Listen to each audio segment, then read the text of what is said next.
JCB tractor robot versus siren head. जंगल में संतोष भेड़ बकरियां चराने गया था।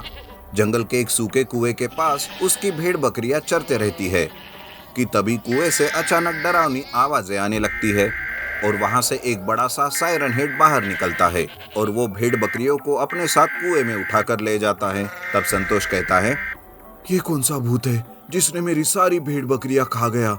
गांव में जाकर इस भूत के बारे में बताना होगा। संतोष गांव में भागते हुए जाता है और गांव वालों को कुएं वाले भूत के बारे में बताता है। गांव वाले मिलकर पुजारी के पास जाते हैं। तब संतोष कहता है, पुजारी जी, हमें कुएं को जल्द से जल्द तंत्र और मंत्र से बंद करना होगा। वो भूत कुएं से निकलकर अगर गांव में घुस गया तो हमारे लिए बहुत ही बड़ा खतरा हो सकता है।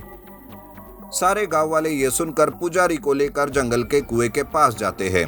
पुजारी हवन जलाकर मंत्रों से कुएं के चारों तरफ घूमता है तो कुछ गांव वाले उस कुएं के ऊपर एक लोहे की जाली लगाते हैं, लेकिन तभी कुएं से सायरन हेड की डरावनी आवाजें आनी शुरू हो जाती है। सारे गांव वाले डर जाते हैं। तभी संतोष कहता है, पुजारी जी जल्दी कीजिए, यही तो भूत की आवाज है। लगता है वो कुएं से बाहर आ रहा है। तभी सायरन हेड लोहे के जाली को तोड़ते हुए कुएं से बाहर आता है, हवन को फेंक देता है और कहता है, पागल इंसानों, मुझे मंत्रों से कैद नहीं कर पाओगे। सायरन हेड गांव वालों पर हमला करता है। कुछ गांव वाले सायरन हेड को रस्सी से बांधने की कोशिश करते हैं, लेकिन तब सायरन हेड ही उन्हें रस्सियों से बांध देता है और गांव वालों को मारते मारते गांव में पहुंचता है। उधर गांव में सायरन हेड के आने के सिग्नल गांव के ही एक रोशन नाम के लड़के को उसकी लैब में बैठे बैठे उसकी मॉनिटर पे दिखाई देते हैं। ये कैसा सिग्नल है? मुझे अभी इसकी जांच करनी होगी। रोशन एक रोबोटिक साइंटिस्ट था। उसने जेसीबी और ट्रैक्टर रोबोट गांव में काम करने के लिए बनाए थे। रोशन उस जेसीबी और ट्रैक्टर रोबोट को लेकर जांच करने के लिए निकल पड़ता है, जहां गांव के मैदान में रोशन का सामना सायरन हेड से होता है। सायरन हेड रोशन पर हमला ही करने जाता है कि तभी उस वक्त ट्रैक्टर रोबोट सायरन हेड को रोकता है। जेसीबी रोबोट और ट्रैक्टर रोबोट दोनों भी सायरन हेड से लड़ने लगते हैं। तब गांव वाले भी उस जगह पहुंच जाते हैं। संतोष कहता है, अरे रोशन, तुम्हारे रोबोट तो भूत के साथ भी लड़ना जानते हैं। अरे संतोष, ये कोई भूत वूत नहीं है, ये तो खतरनाक सायरन हेड है। ये जानवरों के साथ साथ लोगों को भी मार कर खाता है। अरे बाप रे, हम तो बेवकूफ उसी के पास गए थे उसे कैद करने। देखो रोशन, तुम्हारे रोबोट सायरन हेड से हार मान रहे हैं, कुछ तो करो। तभी तुरंत रोशन अपना लैपटॉप ऑन करता है। उसके लैपटॉप में उसके रोबोट के प्रोग्राम थे। रोशन दोनों रोबोट के प्रोग्राम को ऑन करता है। जैसे ही प्रोग्राम ऑन होता है, सिग्नल से वो दोनों जेसीबी रोबोट और ट्रैक्टर रोबोट एक साथ जुड़कर जेसीबी ट्रैक्टर रोबोट बन जाता है। तब उनकी ताकत भी दुगनी हो जाती है। अब मेरे जेसीबी और ट्रैक्टर रोबोट एक होकर इस सायरन हेड को खत्म कर देंगे। इस तरह JCB tractor robot siren head से लड़ाई करते हुए उस पर बार बार वार करते हैं, जिस वजह से सायरन हेड कमजोर होते जाता है और कुछ ही पलों में सायरन हेड हार मानने लगता है। वो अपनी जान बचाने के लिए वहां से भागने लगता है, लेकिन तब JCB tractor robot siren head को पकड़कर उसे पीट पीट कर उसका सर धड़ से अलग कर देते हैं और उसको खत्म कर देते हैं। तब रोशन कहता है, बहुत अच्छा मेरे रोबोट्स, अब इस सायरन हेड को उसी कुएं में फेंक दो और उस कुएं को हमेशा हमेशा के लिए बंद कर दो। JCB tractor robot siren head को कुएं में फेंककर कुएं को मिट्टी से बंद कर देता है। फिर से रोशन अपने दोनों रोबोट को अलग कर देता है। इस तरह से रोशन ने गांव पर आई मुसीबत को अपनी जेसीबी और ट्रैक्टर रोबोट से दूर कर दिया। लॉक ब्रिज रोबोट ट्रक बचाओ। गांव का जमींदार बड़ा ही लालची और घमंडी इंसान था। उसे गरीब किसानों पर कभी भी कोई दया नहीं आती थी। उस गांव में सूरज बहुत ही मेहनती लड़का रहता है। वो खेत में काम कर रहा था।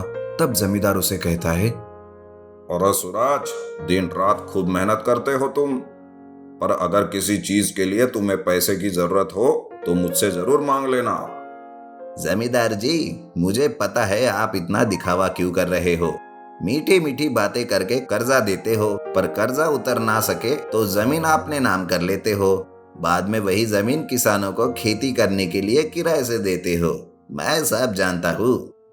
अरे तो तुम भी मत भूलो कि तुम्हारे पिताजी ने पिछले साल मुझसे कर्जा लिया था, तुम्हारे छोटे भाई के पढ़ाई के लिए। हाँ हाँ, मुझे सब पता है। इस साल की फसल को बेचकर मैं आपका सारा कर्जा चुका दूंगा। आप इसकी चिंता ना करें। कद देखो इसका छोटा, पर बातें तो बहुत बड़ी बड़ी है। मुझे भी उसी दिन का इंतजार रहेगा। ऐसा कहकर जमींदार वहां से गुस्से से चले जाते हैं और घर आकर वो सोचते हैं, अरे वो कल का छोकरा सूरज कर्जा लेने के बाद भी आंखें ऊपर उठाकर बात करता है। अब तो मैं कैसे भी करके उसका खेत अपने नाम कर ही लूंगा। जमींदार सूरज का बदला लेने का ठान लेता है। उधर सूरज की मेहनत से अनाज की फसल बहुत ही अच्छी होती है। सूरज सोचता है, इस साल की फसल से मुझे डबल पैसे मिलेंगे, जिससे अब जमींदार का सारा कर्जा चुका दूंगा। सूरज इस बात से बहुत ही खुश होता है, पर जब ये बात जमींदार को पता चलती है तब वो सोचता है, फसल बहुत अच्छी आई है ना, लेकिन बाजार तक कैसे ले जाओगे? देखना सारी फसल पानी में मिल जाएगी। जमींदार रातों रात नदी पर लगा हुआ ब्रिज बारूद से उड़ा देता है ताकि सूरज की फसल बाजार तक ना पहुंचे। सूरज दूसरे दिन फसल को काटकर अनाज बोरियों में भरता है और एक ट्रक में सारी अनाज की बोरियां भर के उसे बाजार ले जाने के लिए निकलता है। लेकिन वो ट्रक नदी के पास जब आता है तो सारे लोग वहां टूटे हुए ब्रिज को देखते रहते हैं। तब सूरज कहता है, हे भगवान, ये ब्रिज आखिर अब कैसे टूटा? अब मैं बाजार कैसे जाऊं? पैसे नहीं मिले तो कल जमींदार खेत अपने नाम कर लेगा। सूरज ऐसा सोच ही रहा था कि तभी वहां जमींदार आता है और सूरज से कहता है, अब सूरज के बच्चे, आप क्या करोगे? उस दिन तो बड़ी बड़ी बातें हैंक रहा था ना, आप बोल। ऐसा कहकर जमींदार सूरज पर हंसने लगता है। सूरज समझ जाता है कि यह सब जमींदार की ही चाल है। वो नदी के आसपास देखता है तो उसे बड़ी बड़ी दो लकड़ियां दिखाई देती है। वो कुछ लोगों की मदद से उन लकड़ियों को नदी में फेंकता है, जिससे नदी में लकड़ी का पुल बन जाता है। पर तभी वहां कुछ लोग भागते हुए जमींदार के पास आते हैं और कहते हैं, जमींदार जी, आपके बेटे का एक्सीडेंट हो गया, उसे अस्पताल ले जाना है तुरंत। अरे बाप रे, ये क्या हुआ? क्या हुआ मेरे बेटे को? उसे लेकर यहाँ आ रहे हैं जमींदार जी, आप चिंता ना करें। पर अस्पताल कैसे जा सकते हैं? उसे कुछ हो गया तो अब मैं क्या करूं? हे भगवान, मेरे किए की सजा मेरे बच्चे को मत देना। जमींदार ऐसा कहकर रोने लगता है और दुखी हो जाता है। तभी सूरज कहता है, जमींदार जी, आप चिंता ना करें, मैं आपके बेटे को अस्पताल पहुंचा दूंगा अपने ट्रक से।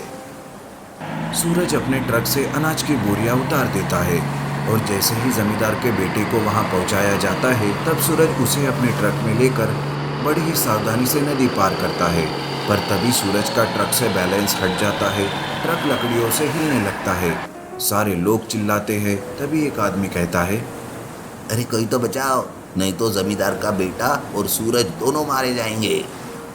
तभी सूरज का भाई रोहित, जो शहर में पढ़ता है, वो एक रोबोट के साथ वहां आता है। वो रोबोट ट्रक को पानी में गिरने से बचाता है, ट्रक को सही सलामत नदी पार करवाता है।